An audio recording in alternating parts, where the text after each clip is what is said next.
Welcome to the Gathering of Tribes weekly discussion of the Come Follow Me lessons. I'm Chuck Kay, and I'm here with Rachel Krause, and we're happy to have you join us as we discuss the Doctrine and Covenants with faithful members of the Church of Jesus Christ of Latter-day Saints. This week, we have invited Brother Michael Goedel to join us in the conversation. And Brother Goodell is going to introduce himself. We're very excited to have you on today. Yeah, thank you. So my name is Michael Goedel. I live here in Tucson, Arizona right now. It's my wife is from. So after I graduated from BYU a couple years ago, we moved here with our three little boys. I graduated from BYU with a degree in electrical engineering, and I'm working as an engineer at Raytheon down here in Tucson now. I grew up doing a lot of Native American hoop dancing with my dad. And that gave me all kinds of different experiences. Actually helped me in college as well, with some performing groups that I got to perform with there. But it's helped me become who I am today, and it's helped me to grow and to share the gospel actually with a lot of people. So I'm excited to be here. Right. No, I understand. I think you're being a little humble. Don't you have some, you've entered in some competitions, stuff, both you and your dad? Yeah. There's a competition every year in Phoenix, Arizona. Um, and my dad has won first place, I think 9 or 10 years now. I've done pretty well. I've placed, I think, sixth, fifth, and fourth. Um, and I've danced all around the world. Um, I got to hoop dance with Cirque du Soleil as well. So I got to do some traveling with them. So lots of experience there. But yeah, it's been a big blessing in our lives. Wow, that's really That is cool. really Yeah. awesome. Yeah, so as we talk about this lesson, Doctrine and Covenants 46 or 48, one of the main themes here is seek ye earnestly the best gifts. And obviously you have been blessed with a gift or talent for doing this sort of thing. So kind of tell us a little bit about that and how that's worked with you, maybe as a person who has the opportunity to gather others and to bring the gospel message through the talent that you have. Yeah, hoop dancing has been a big part of my life, like I've mentioned. I was telling you a little bit earlier, I learned when I was about 10 or 11 years old. So I've been hoop dancing for 21 years now. And I was very, very shy when I first learned. Um, I was the last person that would be on a podcast. My parents couldn't get me to speak to people. In fact, my parents said I didn't really start speaking until I was like 4 years old. And that's pretty late. So when I began learning how to hoop dance, it helped me kind of break out of that shell. People started asking me questions about the hoop dance afterwards, and since I had done it so much and followed around my dad so much and heard him present it, I was comfortable answering some of those questions. It also helped me to gain confidence in myself. That's something that I've always kind of lacked, naturally, is confidence in myself. So people thought it was cool, and I thought it was cool, a cool thing to do. And so it helped me believe in myself a little bit more and notice that there's something a little bit special, that I get to do. So when I went on my mission, when I turned 19, it was a big tool that I used to share the gospel. Because I mean, everything we do as Native Americans, any kind of function we have, we always begin with a word of prayer to give thanks and to give acknowledgement to the great Creator, for everything that we've been given. So, I mean, inherently, it's something that is pretty easy to share the gospel with. Yeah, good. Thank you for sharing that with us. And Michael, can you remind me what is your tribal affiliation? Yeah, so both my mom and dad are Native American. My dad is from the Yakima and Tulalip tribes in Washington State, and my mom is from the Lumbee Nation in North Carolina. So opposite sides of the country. They also met at BYU, just like my wife and I. Oh, That's great. that's great. I loved it. I love that. So one of the things that I noticed, I've seen Michael perform a few times now, and he's an incredible performer, and I love watching you perform. Um, but one of the coolest and most noticeable things about your performance is your regalia. And if you're not Native American, that's like your ceremonial um traditional clothing that you would wear during a performance. Can you tell us a little bit about your regalia that you wear? Yeah, of course. So I have a few different regalias actually.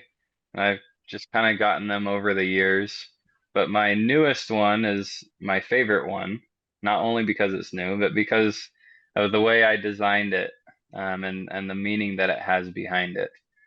Um, I wish I could show them a picture, but I don't have it right now. But it's white. All right, It's we'll get a kind of a picture. white base. And on the back, I have the Gilbert Temple, and I put that there because that's where my wife and I got married, and because I can show the world the Gilbert Temple and kind of teach them about the house of the Lord everywhere I go. Uh, Everywhere I've danced, almost everywhere I've danced while I've used that, I've had somebody come up and ask me, "Hey, what is that on the back of your shirt?" Or, "Oh, is that a temple?" Or, "Which temple is that?" And I automatically know if they're a member of the church, from that, and can start a conversation, or I can teach them about what the temple is. I also have some salmon on the back of my regalia. I have two big ones and two small ones. Salmon is um, kind of what the Tulalip people lived off of. So that's why I chose salmon. But the two big ones represent me and my wife. The two small ones represent our first two boys, and we just had a baby 3 months ago. So I still need to get another little salmon and put that on the back somewhere, but it represents our family. On the front of my regalia, I have two Seahawks. And I use the Seahawks because that's a symbol of the football team up in Seattle, and they use that Northwest art. So I have those on the front, kind of reaching down on my shoulders, and underneath that I have feathers that kind of look like ribs. And I use the feathers there because it looks like ribs. I thought it looked cool, but also because it represents um, wherever the Seahawk goes, it leaves a little bit of who it is, um, with whoever it encountered. So it's kind of like us leaving a little bit of our gifts or our spirit, with those that we encounter, leaving a little bit of the light that we have with them. That's great. And I love the symbolism. And most Well, I love that native because people that have some sort of symbolic items on whatever kind of, especially ceremonial clothing, that they have, or even in their places of residence, or where they live or how they live. They'll have some kind of representation of just like that, of their way of existence, or the place where they are, or those animals that they feel are powerful, or provide them with inspiration. So you had something you were going to say, Rachel? I was just gonna say that I love that because I think that's the importance of having spiritual gifts is to be able to use them and to um and for them to make a difference to others and those that you come in contact with. So that is such a that ties in so perfectly to this lesson and to a lot of the components of this lesson about using our um, seeking our spiritual gifts and using our spirit. Yeah. So kind of to, justify us being on here as far as the lesson, maybe a little bit of history, these sections are basically, the church is brand new, and these this information was delivered over just 2 days. And so all three of these sections of the Doctrine and Covenants.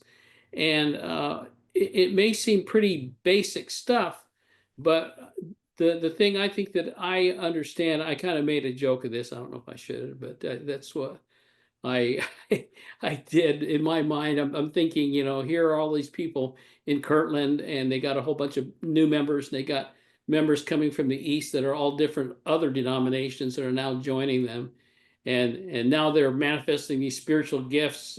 Some of them in tongues, and some of them are doing things like jumping up to the ceiling and literally knocking themselves out, and then while they're unconscious, supposedly they're receiving guidance and direction, and so when they wake up, they spout this revelation or whatever they had. So there was a lot of stuff going on, and I'm thinking, that Joseph Smith is probably just like, yonder or members unorganized. I gotta get up there and get these people organized, and we need to have a church, and we need to have a regular plan for our teaching the gospel, directing the church and stuff. And so these are some more of those directions. Number one, that seeking these gifts, not just haphazardly, not where people are trying to direct the church with their own personal experiences, and giving them some order, who they go to, what the hierarchy is. So I think it was quite a challenge to get there with all these new members. They only had like 100 copies of the Book of Mormon. They probably didn't have enough to go around to everybody at that point. So there was a lot of information that they needed, and they needed to be able to get that across to the people. But as I was reading this, one of the things that struck me is that these manifestations of the Spirit, as far as our people go, this is something that's not unusual for many different tribes. Whether it's visions or prophecy or healings or any of those things. It's not stuff that's foreign, at least in my understanding, and the tribes and the people that I've spoken to. So one of the things I think that well, I'll tell you what, let's hold on to that. You guys think about that and how that connects, and the continuity of that, how it relates to the church. So think about that, and we'll go into the first section of this lesson, which is the Savior welcomes all who want to worship in his church. And there were some who only wanted people who were staunch believers to be part of the church activities and meetings, and other people were saying we want everyone to come. And so there was quite a bit of discussion in those days about who was welcome and who was not. So have you ever had that experience where you've gone into a place, a new ward, or just a new place? There were new people, different locations, different kinds of people there. How did that make you feel? Rachel? Yeah. Oh, well, go ahead. Go ahead. Yeah. I've like I've mentioned, I've had the opportunity to travel around the world a lot, to many different places. I've been to the Polynesian Islands. I've been over in Europe. I've been Mexico, Canada, here in the States. And it's great that every time I go somewhere for an extended period of time, I have like an instant group of people that take me in, that I can rely on, that I get to see on the weekends Yeah. or even during activities during the week. It's a big blessing to be part of this church, if not only for that reason. You have a worldwide family that you're part of. Yeah. It's so How about you, true. Rachel? You ever been somewhere that you're not a regular part of that group, and how did it make you feel? I can remember one time when, my husband and I were fairly newly married, and we moved into a new ward, and I didn't feel like I fit into the group of women that were already there and already knew each other, and they were already all friends. But the thing that it was difficult at first because I felt like it was kind of, breaking into the bubble that was already perfectly formed, but I had to, for me, it helped me to realize that maybe they were a little uncomfortable too. They didn't know, they were just as um they were having just as hard of a time figuring out how to reach out as I was.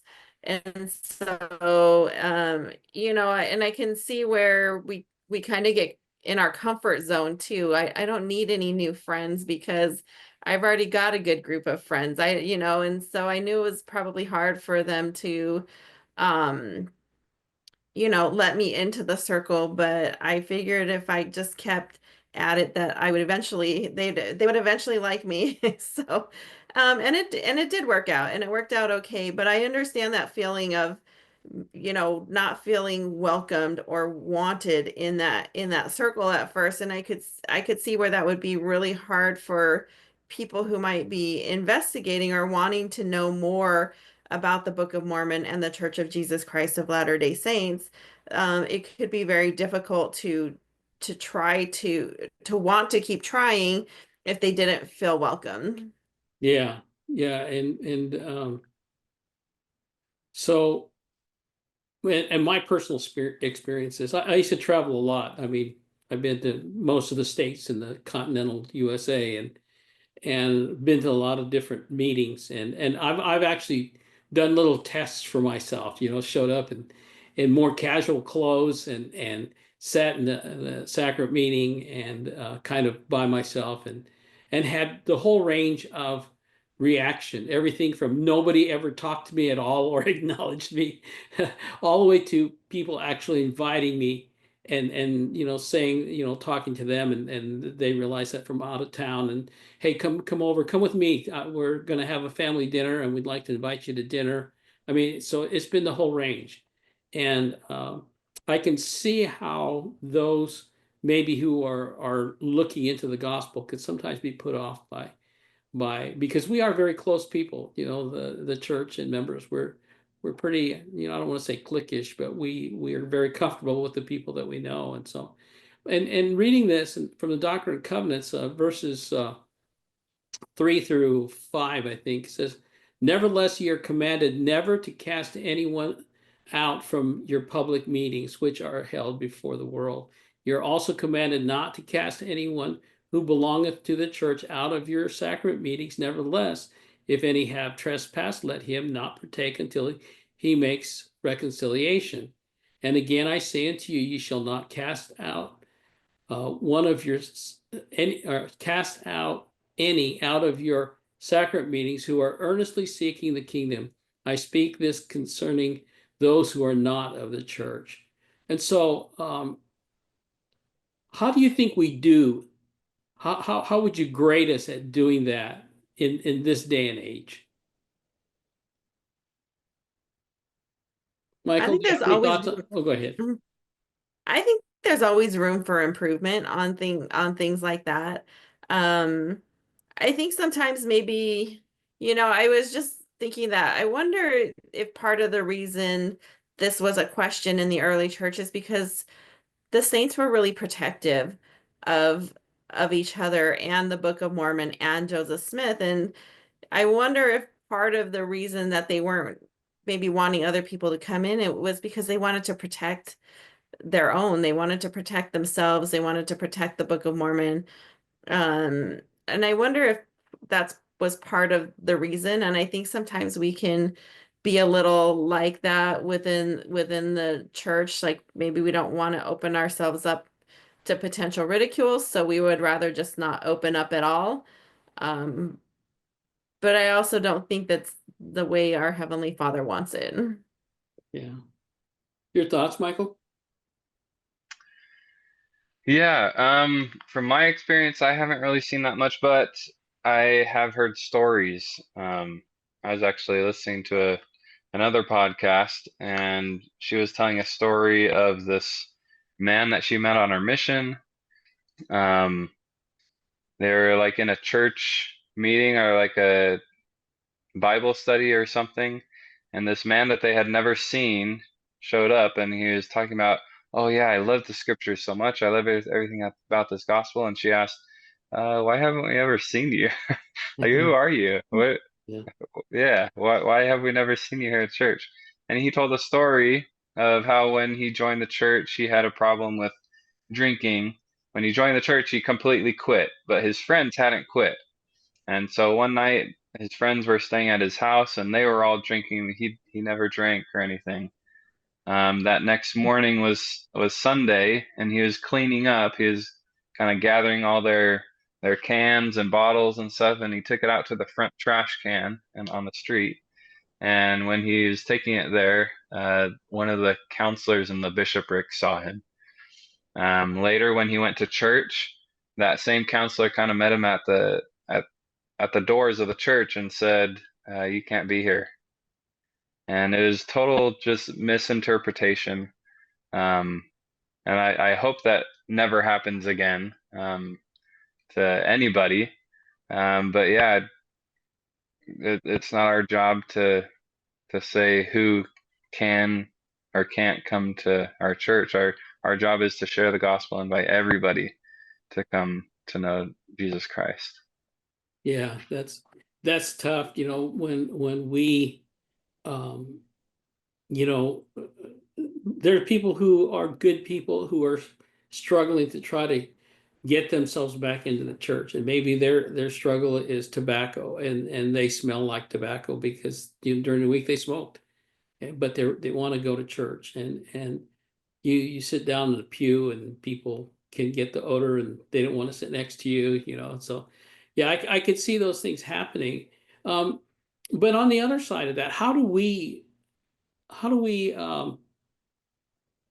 approach them? What do we do to make them feel welcome? How can we what's the conversation that we have with these people? I mean, you don't want to go up to them and say, "Hey, who are you?" And start questioning them like like we need to know your background and all this stuff before we welcome you in. But you do want to make them feel welcome. Um, what is that? What is it? What's a good way to do that? I guess is what I'm asking. You guys have any ideas? I think it to me it's pretty easy to just say, hey, I don't think I've seen you here before. My name is Rachel. How are you? Tell me your name. Just take a moment to, you know, say hello.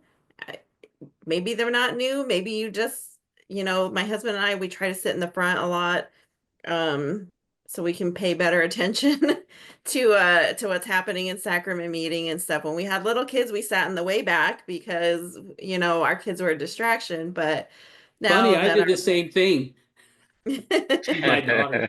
So So, but sometimes I don't see the people who are sitting behind us. But I think just going up and saying hello is an easy way to, start a conversation with somebody. good. How about you, Michael? Yeah, just going up and asking who if they're visiting, where are they from, introduce yourself. I'm Michael Goedel. I go to this church all the time. Do you have any questions or just kind of create a conversation like that. Just be friendly. Just I feel like the best way to approach sharing the gospel is remembering that we're all children of God and that the whole purpose is to be like Jesus Christ and be inviting, be helpful. If we remember that we're spiritual siblings, and that's kind of naturally what we'll do is try to be helpful and loving and warm. I don't know why we don't use these words, but to me, it seems the most natural is just to say welcome. Stick out your hand and shake their hand and say welcome. And the reason I ask that or say that is because that's how most people who don't know each other, especially indigenous people, you have a word normally that is some sort of greeting. And always, everywhere I've ever been, you always, if you don't know somebody, that's how the conversation always starts, with whatever their normal greeting is. And I think that puts somebody at ease. And I've used it plenty of times. I just say welcome. And then, like you said, Rachel, my name's Chuck Kay, and I don't think I've met you here before, and is this your first time here? Whatever, but it's something I think that the first thing we need to do is put somebody at ease and make them feel comfortable. And to me, that's the nice warm hug, welcome. And if we can do that and start off with that, those other things, it doesn't feel like an interrogation after that. It feels like just friends meeting each other and saying, "Hey, haven't seen you. What's going on?" So anyway, we need to invite those people into our circle. I worked a long time with, back then, the Boy Scouts of America and various districts and things. And one of the things that they did a study on was, if you have, let's say, 15 people like standing around the gym and they're talking in little circles, unless the people from your circle go out and pull that person in to your circle, they have a very negative feeling about the group, because it's hard to work your way into the circle. And unless you can, you're a very forward person and you just jump in on the conversation, it's hard to make those connections. So we need to do that. And the last part about that, for me anyway, is security. We have a lot of issues everywhere, especially in Joseph Smith's time. They were making a lot of accusations about Joseph Smith was doing this and was cheating people, and this was all a bunch of lies, and so they were getting a lot of negative comments throughout the areas they were at. So that was one of the reasons that people were leery of them having strangers come into their meetings. But for us, our doors are all open. And if we want to make sure that all of our families are going to be safe, we need to at least talk to the people that come in, look them in the eye, and see if we get any inspiration to clear the building, or to or to put our arm around them. And maybe we should do it in both cases. I don't know. But Yeah. but that's just a way for us to kind of safeguard our own people. So, but yeah, this idea that we should invite all, welcome all, and make sure that everybody feels comfortable there is one of the basic things that we need to do, and it's going to help us to find others, and people feel good about the church to invite other people. So any other comments about that? Anybody else have any experience with that? Or Yeah, I think can that's I really can good. share an experience actually. Um, it's funny. So my wife is Mexican, so she speaks some Spanish. She can get by in a conversation in Spanish, pretty fluent. Me, I took Spanish in high school. Didn't do very well, just did the minimum to get the passing grade and move on. So I don't know Spanish very well. But when we got married, the summer we got married, I was performing with Cirque du Soleil, and we were performing in Spain. So we were there for 5 or 6 weeks. We every weekend we would go to church. That first weekend we were there and went to church. The everyone speaks Spanish. The whole sacrament meeting, everything was in Spanish. Um, and they came up and introduced themselves to us. Um, what's funny is 2 weeks later, they had asked me to speak in the sacrament as a visitor. I don't really speak Spanish, like I said, so I was trying to write it all out, getting help from my wife. I'm sure when I delivered the talk, it probably didn't make very much sense. Probably didn't sound very good. I was probably speaking very slow, but I did what I could, and it was awesome to see how they welcomed us. We had a member pick us up because we didn't have cars. We had to kind of rely on the bus system, and it didn't put us where we needed to be at the time we needed to be there. So he came and picked us up like half an hour away and took us to church and then dropped us off where we needed to be after that. So it was great to have that experience of people welcoming us in. And I know that's something I can personally work on, becoming better at, as welcoming people in and being that warm smile to a new face. Yeah, that's good. I like that. So let's jump into the next section, which is Heavenly Father gives me spiritual gifts to bless others. And I kind of alluded to this. The first thing was that idea, that we have these spiritual gifts. Everybody wants to be acknowledged. A lot of people were asking Joseph about, or they were actually, I guess, not performing, but displaying their spiritual gifts and giving information and sometimes their own personal revelation. And so he kind of had to temper this. He kind of had to let people know that everybody does have gifts, but they're not all the same. They're not all speaking in tongues, or they're not all revelation or prophecy, but they could be anything. And so, first off, what kind of spiritual gifts are we talking about here? I think it can be anything that helps you bring yourself and others closer to Jesus Christ. So there are some really great things listed here, the faith to be healed, the faith to heal, being able to work miracles, prophesy, you know, gift of tongues. There are so many good gifts here, but I think that if we dig deep in and look at ourselves a little harder, we'll recognize that we have all these like little gifts too, things that maybe aren't like the gift of tongues. But Tiankum Gilmore, who we've had on the podcast before, he served his mission, um, part of his mission in my ward, and he's Navajo, and one of the things he used often to connect with people is fry bread. He made fry bread for people a lot, and he used that as a way to connect with people. And that to me was a gift. That's the kind of gifts that you can have that help you, that got his foot in the door so many more times than maybe almost anything else he could have said. Just being able to connect with people, talk about, his heritage, and being able to say, hey, can we come over for dinner and I'll make you some fry bread? Who's gonna say no to that? Yeah, I like But that. there's so many little things, there's so many things that you can use. For myself, I know I taught myself to play the piano, and I'm not the world's greatest pianist.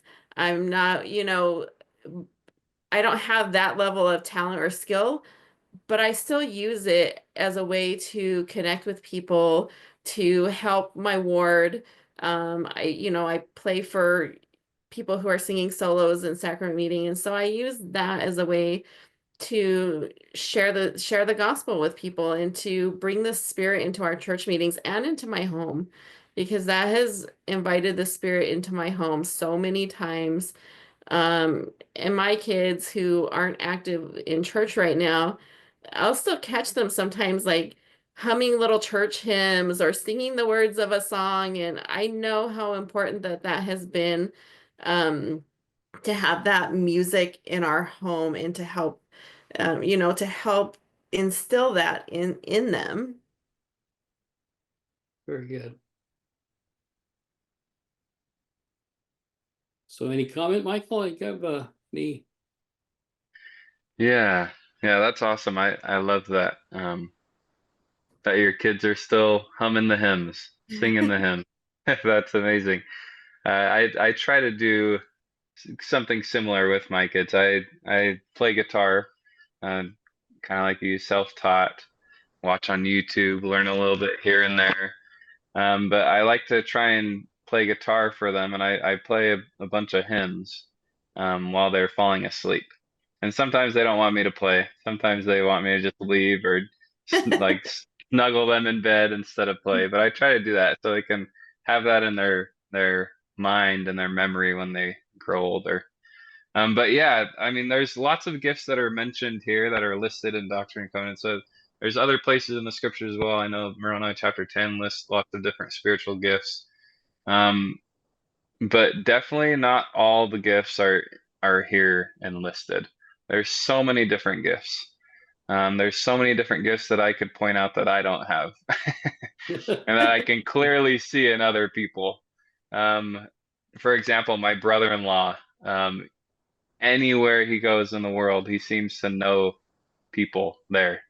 I went to China with a big performing group from BYU. Is actually a bunch of different performing groups. There's like 200 people that were in the show. And since he served his mission in Hong Kong, he came um, and brought his older kids and his wife, my sister. And when they went to church that first Sunday, he met someone there that he had known previously. He saw someone and started talking. I don't even know where he knew them from. He knew people on tour with us. It just seems like everywhere he goes, he can create new relationships, make people laugh. He knows all kinds of people, and I think that's a spiritual gift. It's a spiritual gift that I don't have, and I am envious of it. But yeah, there's all kinds of different spiritual gifts. Thank you for sharing that. And I can tell you, I do not have your spiritual gift of being able to dance and share the spirit that way. I have two left feet, so Oh, like, So yeah, and I think if we consider and we sit down and think about it, some of the things that have we may not consider to be spiritual gifts, if we really break it down, because it may not make you a better person. It may not make you smarter or more successful, but maybe it helps other people. And that's the basic premise, I think, of spiritual gifts. It's not, it is for us. I mean, we get some benefit out of it, but it's for other people. It's our Heavenly Father using us to do something to help other people. And one of the ones I discovered as a missionary was the fact that I wasn't great at memorizing things or even remembering people's names. I'm horrible at remembering people's names, even if I met them 2 minutes ago and I try to remember the name. I can't. And I've been a salesman most of my life. That's horrible. I mean, that's just I have a rough time with that. But the thing that for me, I believe was a gift after a while when I recognized it was the fact that I understood people. I could tell by the inflection in their voice or their body language or whatever it might be, the things that they looked at, that what they were trying to express to me and what things were important to them. And when I could do that, I could connect with them very well. There was a lot of times when my companion would be speaking to somebody and they'd be talking back and forth, and I just have to stop them and I'd say, Elder, what he's trying to say is this. And then I would tell him, and then the person would say, yeah, that's exactly what I'm trying to say. And so for me, that was nothing I developed or worked on. To me, that was a true spiritual gift. I didn't, but there are other things that we can do in our lives to develop gifts. So how would you help, you both of you folks here have children. I'm too late trying to train mine, but the you guys are there where you're going to try to help your children develop these spiritual gifts. What do you think some of the things that need to happen for them to have and learn about spiritual gifts? I'm gonna start with Michael because he said he had boys, and so I had girls. yeah. It's just hopeless. So Yeah, I have three little boys. One just turned 5. The middle turns 3 on Saturday, and then the other is 3 months old. So he's still a youngin. okay, I'm They're gonna all stop you still right there. young, Hold but hold on a second, because you may think, okay, they're just too little. I can't really. this is the time to start planning. And let me tell a quick story why I say that. And Rachel's heard this story 100 times, but one night I am at Rachel's side as she's kneeling by her bed saying her night prayers.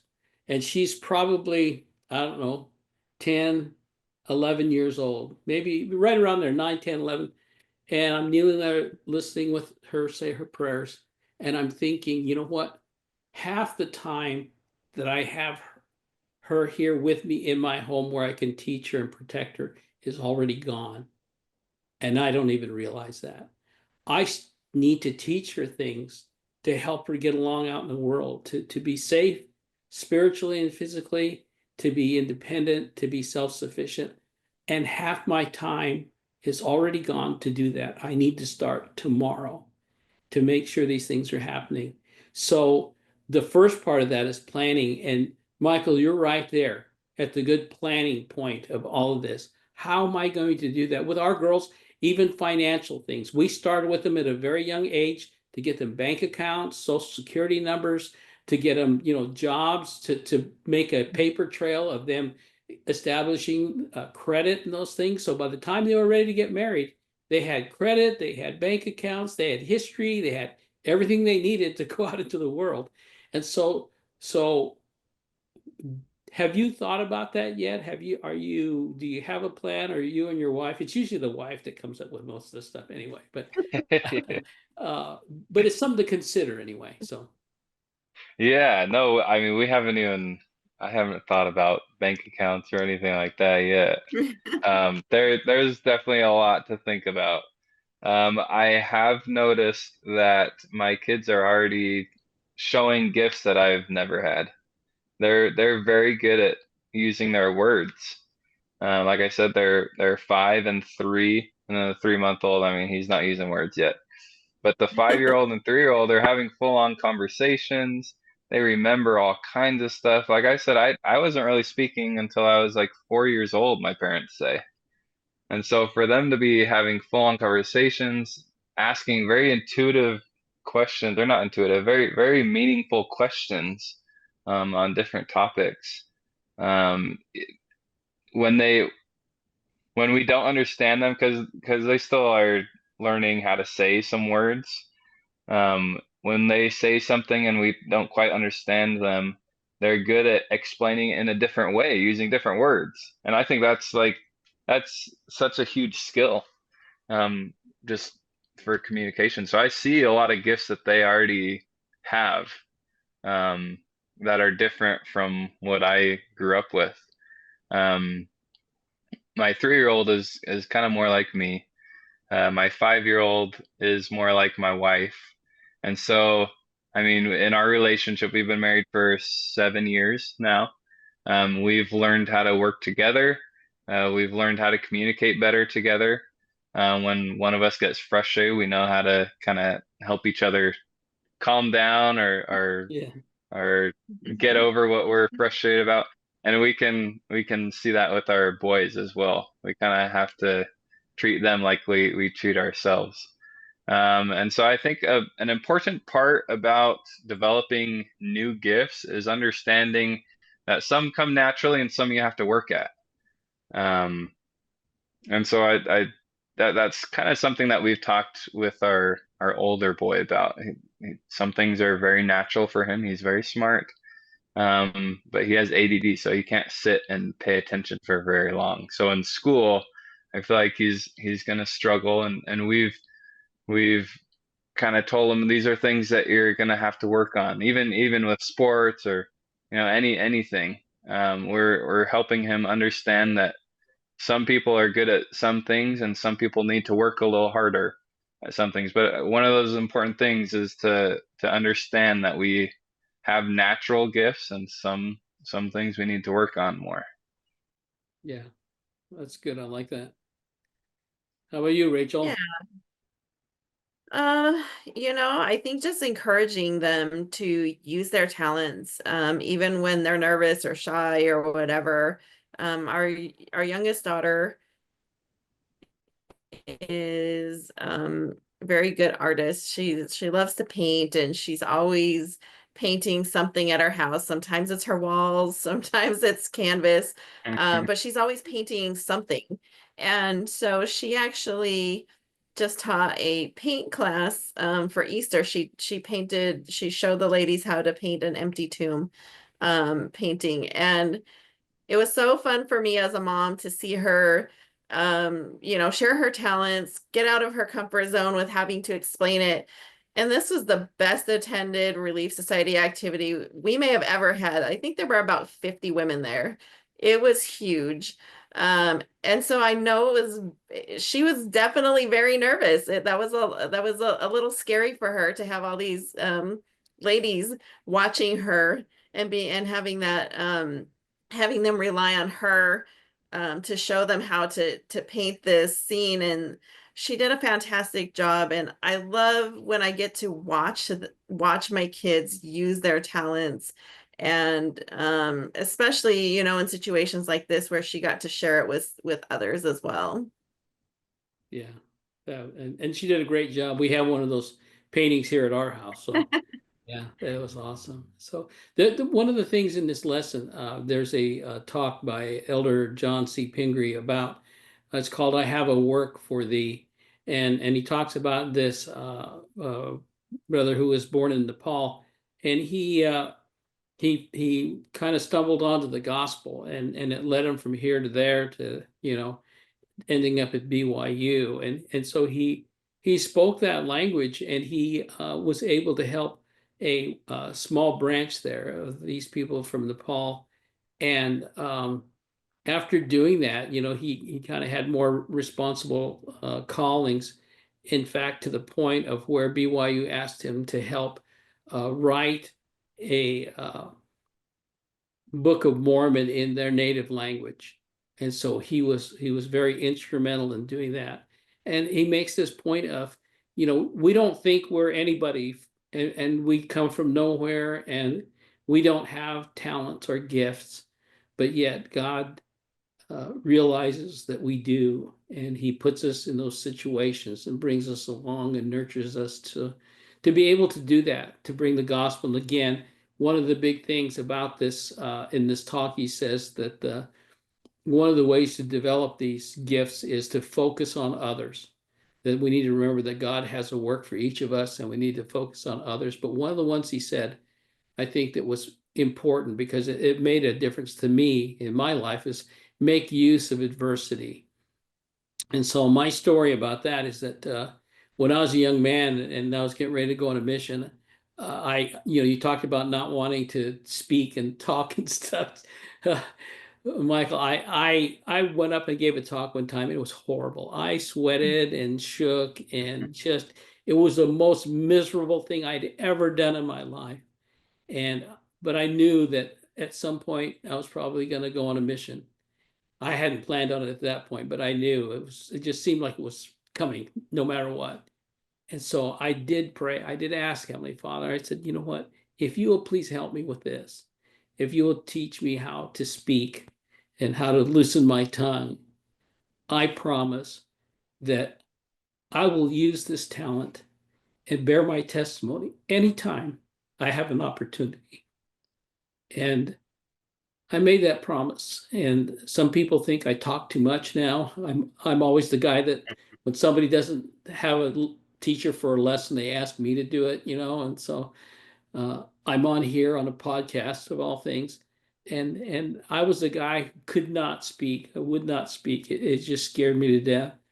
But that talent came out of that adversity, that I struggled with something, and the Lord blessed me with that. So, but one of the things he also reminds us in this talk is that he says a word of warning that once you start developing these talents, Satan recognizes it also, and we need to make sure that we guard against that talent being used in the wrong way, or not for others, for our own personal purposes, and that we do it with an eye single to the glory of God, that we always give him thanks and give him the recognition for these talents and abilities that we have. So I think that those of us in the gospel who realize that kind of uh, sort of not automatically, but we sort of get that, don't we? We understand that that's where our talents and abilities come from. Do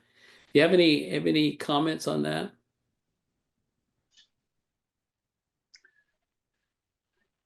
Yeah, I mean, definitely the best way to develop a skill is with the help of Jesus Christ. Um, I was reading earlier in Moroni chapter 10, and it said, all good things, all good gifts come from Jesus Christ.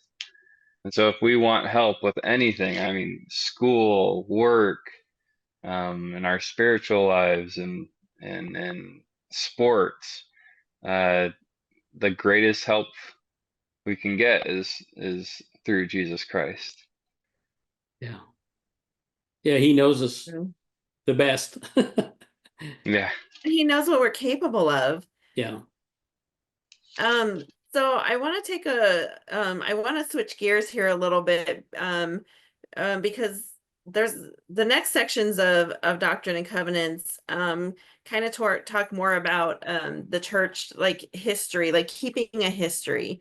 And in the lesson, it kind of focuses on family history. How do we do that personally? And we know that the church keeps records of the church, but how do we keep our history within our homes? And I wanted my dad to share an experience that he had working with Family Search on some cool stuff that they're doing right now. Dad, will you take a second and share that with us? Yeah. Actually, it was the first time I got to see Michael dance. I think you were at that Mesa gathering and performed there. And while we were there, the folks from Family Search were actually there starting this project, which was a oral history genealogy project. And um, I didn't get to share a lot of my oral history, but one of the things they did was sat down and helped uh, get me into the mode of thinking about ancestry and who I could remember as far as family members. And so it was a really for me, it was kind of very much of a struggle to try to remember. But as they went through this and started talking about, well, do you remember who that husband was, or do you remember any children from that marriage, or do you have anything? And so we started doing that, and I think we ended up with something. I mean, I didn't think I knew anybody, and I think we ended up with like 70 names out of that project, and it was unbelievable to me. But it reminded me that there's a lot of work to be done, and that there's a lot of information. And the one of the things in this lesson, I think it's Elder Eyring I can't remember who, yeah, Elder Eyring, a talk called "Oh Remember, Remember," and one of the things that he says uh, about this is he's talking about a situation where him and his wife were living on some property that her parents owned, and how her father was always doing stuff to help them, and never tired of doing that for them. And so he was coming home. Brother Iron was coming home late one night, and he saw his father-in-law carrying some pipe and doing some stuff because they had some plumbing issues that he wanted to take care of. And he said it was late at night. He was tired. He wanted to go in and go to bed. But he says, I heard in my mind, not in my own voice, these words: I'm not giving you these experiences for yourself. Write them down. And I think that's probably one of the best um, situations or stories that I've heard about all of this. And I don't know if I've told you, Rachel, I think I have, but you know, we have a great resource in Family Search. And there's a section in there that you can do memories. And if you go in there, I have a bunch of stuff written down in there. My grandson had a project this week to interview somebody about events that they had lived through, and there was a whole list of them, and he gave me the list, and so I chose 9/11 because I was actually out of town during 9/11 when the US was attacked. And he asked me a bunch of different questions, how did I first find out about it and what were my feelings and all kinds of stuff. And I thought, you know what? I don't think I've ever sat down and told anybody all that stuff. And so after we did it, I actually kind of wrote it all out for myself in case I needed to, remind myself of any of this information. I thought, this is good information. What should I do with it? And I thought, oh, I can put it in Family Search and it'll be there forever for somebody to read it. And if anybody wanted to know what it was like that day, I could give them a good description of it. And so this is these experiences, like you said, like the Lord told him, it's not for you. You're living through this and you have to deal with it, but it's for your family to see how you dealt with it and how it can benefit them, and how, as a saying that I always use is, the ultimate benefit of struggle is strength. And so this is how we become stronger. This is how we develop our talents, like I said, through adversity, and we become more resilient and we become more informed, and we can take that information back, and we can bring it to our family for their benefit. So yeah, and this project they're doing, it's awesome. They're gonna, I think, hit a lot of native peoples. That was one of their big areas that they realized, and they'd gone to Africa and gotten all this information, oral history stuff, and they said, you know what? We haven't even touched America. We have not even reached out to the native people in America. We need to do that next, and it's important. We need to start working on this. And so, yeah, that's going to be something that's going to be moving forward here soon. And so I'm really, really impressed with that. Yeah, So we're all keeping our I'm journals, right? very hopefully. No, I love this project that Family Search is doing because it hits home for all of us, right? Like this is really important. And I think that as natives, a lot of us hit a roadblock when it comes to, doing family history work, you have your friends in your ward who can, go back to Adam and Eve pretty much, with all their family history. And, we can, I can go back like 3 or 4 generations and I don't know what to do beyond that. I don't know exactly how to get information or things like that. And so, Family Search doing this oral history project that they're working on is just phenomenal. It's amazing. And I think that in the coming days, we're going to see a lot more opportunities for Indigenous people to do temple work for their own family members because of these projects. So, they're collecting these oral histories, they're keeping the records, and then they're giving those records to the person who gave that oral history so that they have it for their own family history. And I just think so many blessings are going to come to our people because of this project, and the work that they're doing with that. And so I'm really excited to see how this is going to play out in the coming years. Yeah. Michael, what do you do?